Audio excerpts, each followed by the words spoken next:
আমরা শুক্রবার দিন জানতে পারি যে দুর্গাপুরের একটি নামকরা হসপিটালে গিয়ে তারা ব্লাড দিচ্ছে। প্রত্যেকটা বাচ্চাকে 300 টাকা করে দেওয়া হয়েছে। ওরা যদি আবার কোনো বাচ্চাকে নিয়ে যায় তাদের 100 টাকা কমিশন দেওয়া হয়।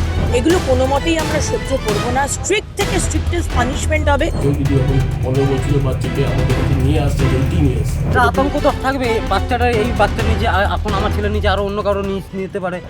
অর্থের প্রলোভন দেখিয়ে অবৈধভাবে ছাত্রদের কাছ থেকে রক্ত সংগ্রহ করার অভিযোগ ঘিরে তীব্র চাঞ্চল্য ছড়ালো দুর্গাপুরে। আমাদের স্কুলের কিছু বাচ্চা আমরা শুক্রবার দিন জানতে পারি যে দুর্গাপুরের একটি নামকরা হসপিটালে গিয়ে তারা ব্লাড দিচ্ছে। তো বাচ্চারা আন্ডার এজের। তো আমাদের খুব সন্দেহ হওয়াতে আমরা শুক্রবারে জানতে পেরে শনিবারই প্যারেন্টস টিচার্স মিটিংয়ে আমি গার্জিয়ানকে ডেকেছিলাম, গার্জিয়ানদের সঙ্গে কথা বলেছি। গার্জিয়ানরা সবাই অবাক যে এরম আন্ডার এজের বাচ্চা ওরা কিন্তু একদমই ওরা জানে না। 14-15 বছরের বাচ্চা ব্লাড দিয়েছে, ওরা কিছুই জানে না। তারপরে যখন আমরা কোয়ারিজ করতে শুরু করি, বাচ্চাকে যখন ডাকা হয় তখন জানতে পারি প্রত্যেকটা বাচ্চাকে 300 টাকা করে দেওয়া হয়েছে। ওরা যদি আবার কোনো বাচ্চাকে নিয়ে যায় তাদের 100 টাকা কমিশন দেওয়া হয়। এবং যে ছেলেটি গেটের বাইরে দাঁড়িয়ে এই মানে গ্রুপটা ফর্ম করছে সে নাকি তার থেকেও বেশি টাকা পায়, 1000-2000 টাকা করে পায়। তো তার নামটাই আমার সামনে উঠে এসছে, দেবপ্রিয় চক্রবর্তী বলে। সে কিন্তু একটি দুর্গাপুরের আরেকটি সরকারি স্কুলের 12 স্টুডেন্ট। যে অভিযোগ ঘিরে রাজ্য তোলপাড়, স্বাস্থ্যমন্ত্রী থেকে পুরো নগরোন্নয়নমন্ত্রী সবাই চাইছেন এর সঠিক তদন্ত করে যারা দোষী তাদের বিরুদ্ধে ব্যবস্থা গ্রহণ করতে। আমি ধন্যবাদ জানাই সংবাদ মাধ্যম যারা এটাকে রিপোর্ট করেছে। আমি ওই মহিলার সাথে, যিনি আমার মনে হয় কোনো স্কুলের প্রিন্সিপাল, তার সাথে আমি কথা বলবো। এবং আমার জেলার মধ্যে যদি এরকম ধরনের ঘটনা ঘটে, এটা অত্যন্ত ভয়ানক। 13 বছর, 14 বছর, 15 বছরের ছেলে মেয়েদের কাছ থেকে রক্ত নিয়ে তাদেরকে 300 টাকা দেওয়া হচ্ছে, আর যে নিয়ে আসছে তাকে 1000 টাকা দেওয়া হচ্ছে। এগুলো কোনো মতেই আমরা সহ্য করব না। স্ট্রিক্ট থেকে স্ট্রিক্টেস্ট পানিশমেন্ট হবে, এটুকু আপনারা ভরসা রাখবেন। ইতিমধ্যেই দুর্গাপুর থানায় এই বিষয়ে অভিযোগ দায়ের হয়েছে। পুরো বিষয়টি তদন্ত শুরু করেছে দুর্গাপুর থানার পুলিশ। দেবপ্রিয় বলে একটা ছেলে আমার বোন, মানে ওখানে ছেলেকে কী সব বলে নিয়ে গেছে, গিয়ে ব্লাড নেওয়া করেছে। এখন টাকা পয়সার লোভ টোপ দেওয়া এই করেছে। এই কমপ্লেনটা করলাম। কতটা আতঙ্কের মধ্যে রয়েছেন যে এরকম ভাবে আতঙ্ক তো থাকবে। বাচ্চাটা এই বাচ্চা নিজে এখন আমার ছেলে নিজে আরও অন্য কারো নিতে পারে, বা এখন কত জায়গায় নিচ্ছে কোনো ঠিক তো নাই। চাইছি বলতে একটা সুস্থ সমাজ ব্যবস্থা গড়তে গেলে এই র্যাকেটটাকে ইমিডিয়েট বন্ধ করা দরকার। তাছাড়া কিন্তু সুস্থ সমাজ তৈরি করা খুব মুশকিল। সেই জন্যই আমাদের এখানে আসা, যেন এই র্যাকেটটা বন্ধ হয় এবং একটা সুস্থ সমাজ গড়ে ওঠে। মনে করছেন কি আপনাদের স্কুলেই আছে না অন্য অন্য স্কুলেও হতে পারে? এটা মনে হচ্ছে না। আমি যেটা সন্দেহ করছি এটা কিন্তু অনেক স্কুলের বাচ্চারাই এতে ইনভলভ হয়ে আছে। গত রবিবার দুর্গাপুরের একটি স্কুলের 9ম ও 10ম শ্রেণীর 3 ছাত্রকে প্রলোভন দেখিয়ে স্কুল থেকে নিয়ে যায় এক দ্বাদশ শ্রেণীর অন্য স্কুলের ছাত্র। তারপরেই তাদের একটি বেসরকারি হাসপাতালের ব্লাড ব্যাংকে নিয়ে যাওয়া হয় এবং সেখানে তাদের থেকে রক্ত সংগ্রহ করা হয়। এই ঘটনার বিষয়টি জানাজানি হয় স্কুলে। তারপরেই স্কুলের তরফ থেকে প্যারেন্ট টিচার মিটিং ডাকা হয় এবং সেখানে অভিযোগ শোনা হয়।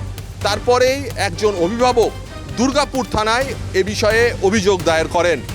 এর যে সঙ্গে কোনো চক্র কাজ করছে কি না সে বিষয়েও অভিযোগ উঠতে শুরু করেছে, জানিয়ে তদন্ত শুরু করেছে পুলিশ। অন্যদিকে ভলেন্টারি ব্লাড ডোনার্স ফোরামের তরফ থেকে বলা হয়েছে যে এটা একেবারেই অনৈতিক এবং এটা বেআইনি। 18 বছরের নিচে কারোর রক্ত সংগ্রহ করা উচিত নয়।